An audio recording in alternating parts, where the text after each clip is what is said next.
Hello नमस्कार मित्रांनो, मी सौरभ तुमचं गाथामध्ये स्वागत करतो। आज आपण बघणार आहे नेक्स्ट पार्ट क्वाड्रॅटिक इक्वेशनचा। ठीक आहे, फर्स्ट पार्ट होप तुम्हाला कळाला असेल सगळा आणि नीट कळाला असेल। आजचा पार्ट बघू। आजच्या पार्टमध्ये today we have solution of quadratic equation by factorisation method. This factorisation method is one of the most important method. ठीक आहे, this can be used in various examples. ठीक आहे, हा जो मेथड आहे फॅक्टरायझेशन मेथड हा खूप जास्त महत्त्वाचा आहे। सो तुम्ही व्हिडिओ स्किप करू नका, व्हिडिओ पूर्ण बघा। मी काही एक्झाम्पल्स पण घेणार आहे। सगळ्यात पहिले सांगणार आहे फॅक्टरायझेशन मेथड काय असतो आणि कसं करायचा। त्यानंतर मी काही अवघड आणि सोपे पण एक्झाम्पल्स तुम्हाला घेऊन सांगेल कसं सॉल्व करायचं आहे। ठीक आहे, तर चला सुरू करूया। So the method is factorisation method. आपल्याला काय काढायचं आहे? Solution of quadratic equation. Basically we have to find the roots of the quadratic equation. जसं कालच्या लेक्चरमध्ये सांगितलं होतं मी, if x is equals to a, if the value of polynomial is 0 for x is equals to a, then x minus a is the factor of polynomial। बरोबर। आता quadratic equation आहे, quadratic equation साठी नेहमी दोन factor असतात किंवा दोन solution असतात। ठीक आहे, क्वाड्रॅटिक इक्वेशन काय? ax square plus bx plus c is equals to 0 असतो। ठीक आहे, सो आता क्वाड्रॅटिकचा पॉवर किती असतो? 2। So we have two factors for this equation. ठीक आहे, दोन फॅक्टर असतात आणि दोन सोल्युशन असतात। Okay, so this method which is factorisation method is also called as splitting the middle term. Splitting the middle term म्हणजेच काय? मधला term, this is the middle term of the equation bx। So basically we have to split this middle term into two terms. ठीक आहे, या टर्मच्या आता ऐवजी तुमच्याकडे काय येणार आहे? ex plus fx plus c आणि इकडं ax स्क्वेअर। ठीक आहे, परत आता तुम्ही याच्यात हे दोन इक्वल, हे दोन घेणार आणि मग ह्याच्यातून तुम्हाला एक एक फॅक्टर येतील, तसे तुम्हाला दोन फॅक्टर येतील। ठीक आहे, सो कसं करणार आहे आपण बघूया। ठीक आहे, okay, so consider this example where the quadratic equation is given x square minus 4x minus 5। ठीक आहे, now the factors of this quadratic equations are x minus 5 into x plus 1। कळते तुम्हाला? या क्वाड्रॅटिक इक्वेशनचे हे दोन फॅक्टर्स आहेत। म्हणजेच काय? This into this is equals to 0 आपण लिहू शकतो। म्हणजेच काय?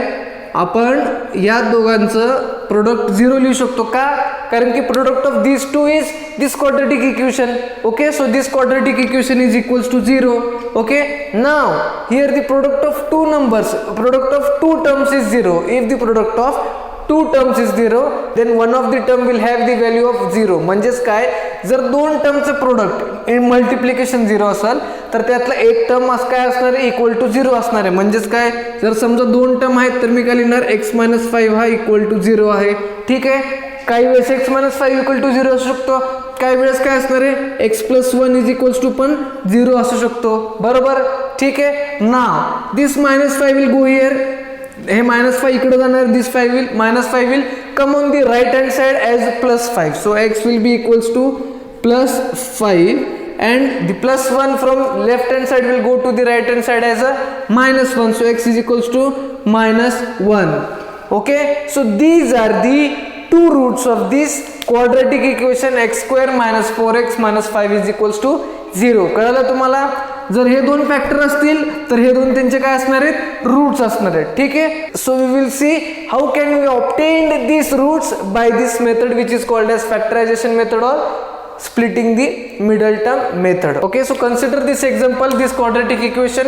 so we will find the factors and roots of this quadratic equation by the factorization method or splitting the middle term। आपण ह्या quadratic equation चे factors आणि roots काढणार आहे। कुठल्या मेथडनी? फॅक्टरायझेशन मेथडनी। Okay, so there are several steps, you need to observe them carefully. तुम्हाला खूप नीट लक्ष देऊन बघायला लागणार आहे। ठीक आहे, सगळ्यात पहिले see the coefficient c is equals to किती आहे? 13 आणि a इज इक्वल्स टू किती आहे? 1। a किती आहे? 1 आणि c किती आहे? 13। सो बेसिकली तुम्हाला 13 इंटू 1 करायचं आहे, a इंटू c करायचं प्रोडक्ट। ठीक आहे, you have to do the product as a into c। What will we get? We will get 13 into 1 is equals to 13। So write 13 here, 13 असं कोपऱ्यात लिहायचं आहे तुम्हाला। ठीक आहे, 13 इंटू 1 काय येणार आहे? 13। आता तुम्ही बघत असाल मी इथे साइन कन्व्हेन्शन लिहिलेत, काही साइन कन्व्हेन्शन दिलेले आहेत तुम्हाला। हा कशाचे साइन कन्व्हेन्शन आहेत? So basically these are the sign convention for this factorisation method और this splitting the middle term. ठीक आहे, आता इथं साइन बघा तुम्ही, काय मायनस प्लस, काय मायनस प्लस। सो इथं बघायचं आपल्याला मायनस प्लस असेल तर साइन काय येणार आहे? मायनस मायनस काय येणार आहे? Sign minus minus. सो आता याचे दोन फॅक्टर असणार आहेत, दोघांचे साईन काय असणार आहेत मायनस मायनस. कोण सांगते मायनस मायनस? हे साईन कन्व्हेन्शन सांगते मायनस मायनस, कारण की इथं साईन काय minus plus, sign will be minus प्लसचा मायनस मायनस. कळालं इथपर्यंत? Okay. Now we have to see product of A and C is 13. Okay, now minus plus is minus minus, minus minus is addition, so addition must be 14, addition must be 14, product must be 13, 13 1 is 13 and addition must be 14. तर आपल्याला असे दोन factor लिहायचे ज्याचे product असणार आहे 13 आणि ज्यांचं ॲडिशन असणार आहे 14. कशावरून ॲडिशन? कारण की ते तुम्हाला दोन मायनस आले आणि मायनस मायनस काय होतो प्लस होतो. ठीक आहे, कळालं इथपर्यंत? ओके सर, असे कुठले दोन फॅक्टर असतील ज्याचे मल्टिप्लिकेशन 13 आहे आणि ॲडिशन 14 आहे? बरोबर, दॅट आर 13 अँड 1, 13 आणि 1, 13 1 is 13 and 13 plus 1 is 14. कळलं तुम्हाला? सो आपल्याला we have to rewrite this equation 1m² आणि या टर्मच्या ऐवजी आता काय लिहिणार आपण? हे दोन टर्म म्हणजेच 1m² minus 13m minus 1m plus 13 is equals to 0. Minus 13m minus 1m, minus 13m minus 1m. कळलं? समजलं इथपर्यंत? नाव नेक्स्ट स्टेप इज या दोन टर्मला एकत्र घ्यायचं आहे, या दोन टर्मला एकत्र घ्यायचं आहे. आता या दोन टर्म मधून ह्याच्यातून काय कॉमन दिसतंय आपल्याला? m. So we have to take m common. m common घेतल्यावर पहिले काय राहणार आहे इथं? m minus. आता ह्याच्यातनं m गेल्यावर काय राहणार आहे? 13. परत इकडं मायनस. कळलं इथपर्यंत? आता ह्याच्यात काय कॉमन आहे? काहीच नाही आहे. सो आपण 1 कॉमन घेऊया. ठीक आहे, 1 पण फॅक्टर असणार आहे. 1 कॉमन घेतलं तर आत काय राहणार आहे? m minus 13. Y minus? इथे तर प्लस दिलंय, पण इथं तुम्ही मायनस ब्रॅकेटच्या बाहेर घेताय. सो मायनस जेव्हा ब्रॅकेटच्या बाहेर घ्याल तेव्हा आतले साईन चेंज होणार आहे. Okay, is equals to 0. आता बघा तुम्ही, हा टर्म आणि हा टर्म सेम आलाय. जर हे दोन टर्म तुम्हाला सेम होत असतील तर तुमचं जे सॉल्विंग मेथड आहे ते बरोबर आहे. जर तुमचे हे दोन टर्म वेगवेगळे येत असतील तर तुम्ही चुकीचं सॉल्व्ह करताय. कळलं तुम्हाला?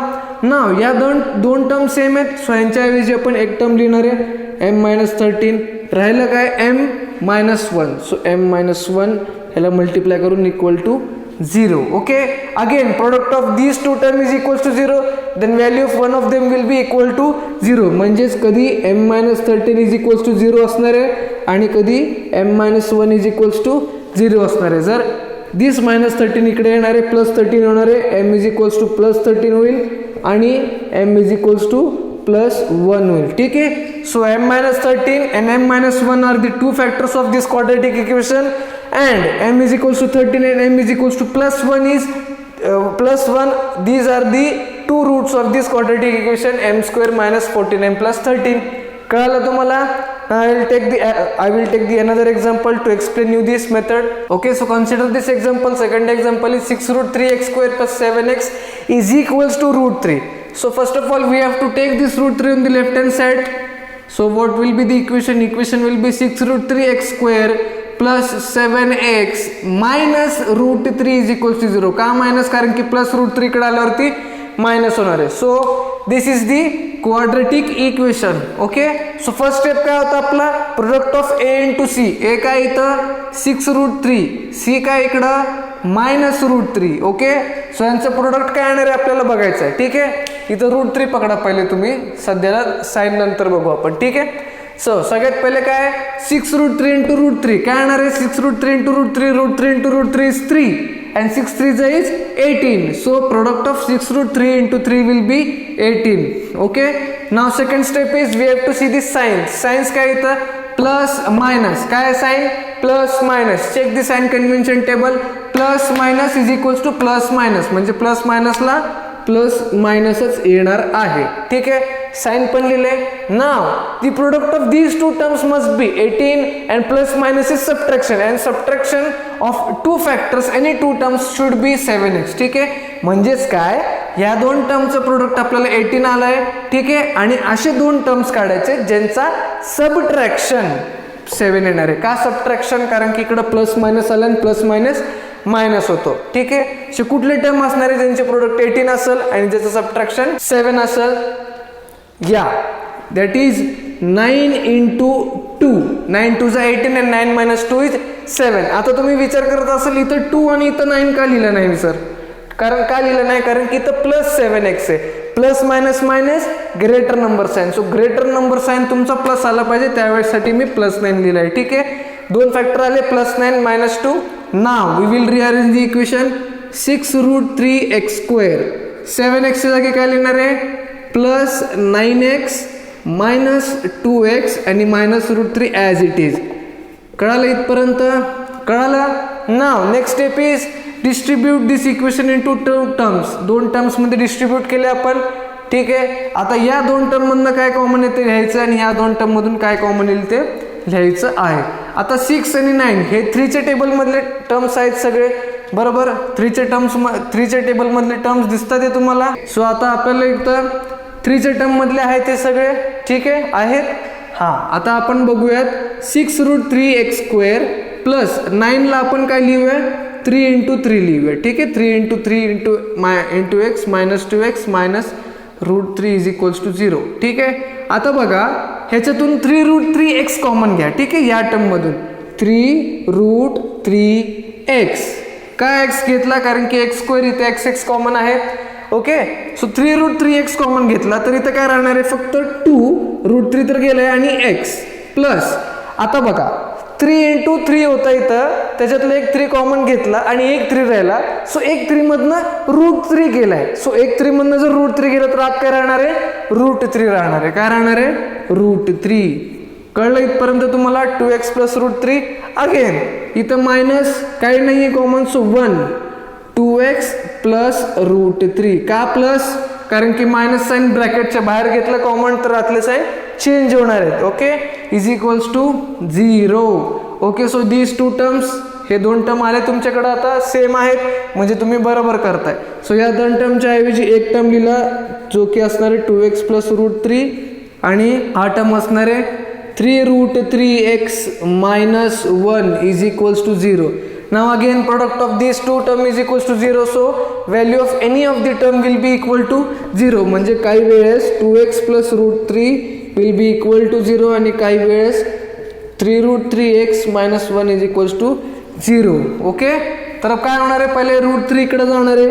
So 2x = -√3 and x = -√3/2. हा 2 खाली जाणार आहे. ठीक आहे, हा एक आला फॅक्टर, हा एक आला रूट ऑफ द इक्वेशन. आता पुढं ह्याच्यातलं -1 इकडे जाणार आहे. So 3√3x = +1 and x = 1/3√3. हा आला दुसरा रूट ऑफ इक्वेशन. कळलं तुम्हाला. So 2x + √3 and 3√3x - 1 are the 2 factors of this quadratic equation and x = -√3/2 and x = 1/3√3 are the 2 roots of this quadratic equation. कळलं तुम्हाला कसे काढले स्प्लिटिंग द मिडल टर्म्सनी. अजून एखादं एक्झाम्पल घेऊ का? ठीक आहे, एक एक्झाम्पल अजून घेऊ आपण. Okay, example is 6x - 2/x = 1.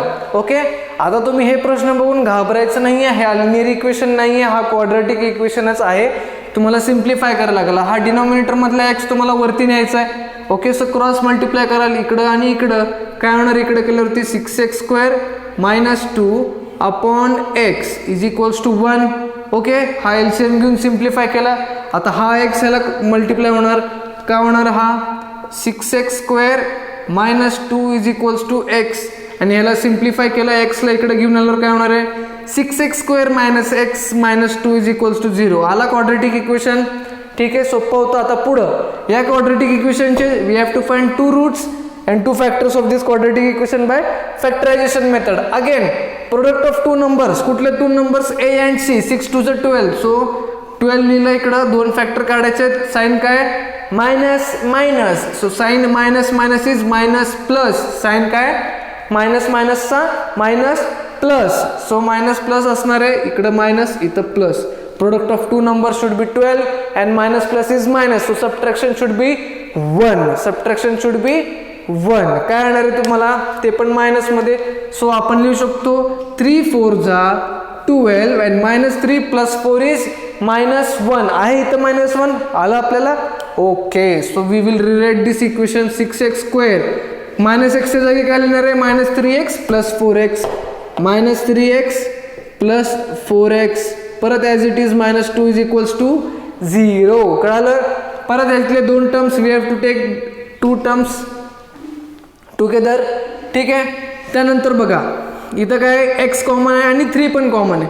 So 3x common काढला तर काय येणार आहे 3 2 जा 6 आणि एकच x -1, कारण की 3 कॉमन घेतल्यावर 1च राहणार आहे.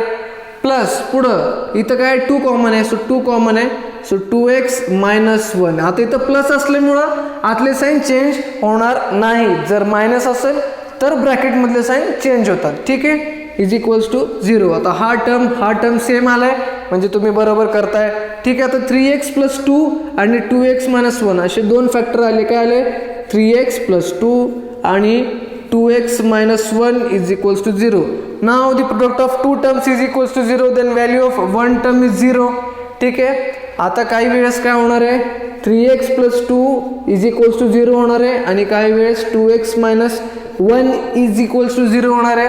ह्याच्यातून x काय येणार आहे 3x इज इक्वल्स टू -2 आणि x इज इक्वल्स टू -2/3. तसंच 2x इज इक्वल्स टू 1 आणि x is equals to 1/2. So x is equals to -2/3 and x is equals to 1/2 are the roots of this quadratic equation, and 3x + 2 and 2x - 1 are the factors of this quadratic equation. कळलं तुम्हाला splitting the middle term किंवा factorisation method सोपं आहे. Multiplication a आणि c चं करायचं, त्यानंतर त्याचे फॅक्टर्स काढायचे. फॅक्टर्ससाठी साईनचा हा साइन कन्व्हेन्शन आहे, हा तुम्ही लिहून घ्या, खूप महत्त्वाचा आहे.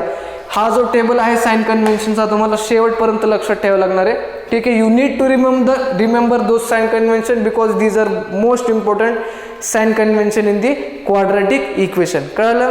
सो आपण आजचा व्हिडिओ इथंच थांबूया. हा जो टॉपिक आहे solution of quadratic equation by factorisation method आज संपला आहे इथंच. नेक्स्ट पार्टमध्ये नेक्स्ट टॉपिक घेऊया with some of the example त्या टॉपिकचे. तर जाता जाता या व्हिडिओला लाईक करा, शेअर करा आणि चॅनलला मात्र सबस्क्राईब करा. भेटूया पुढच्या व्हिडिओमध्ये.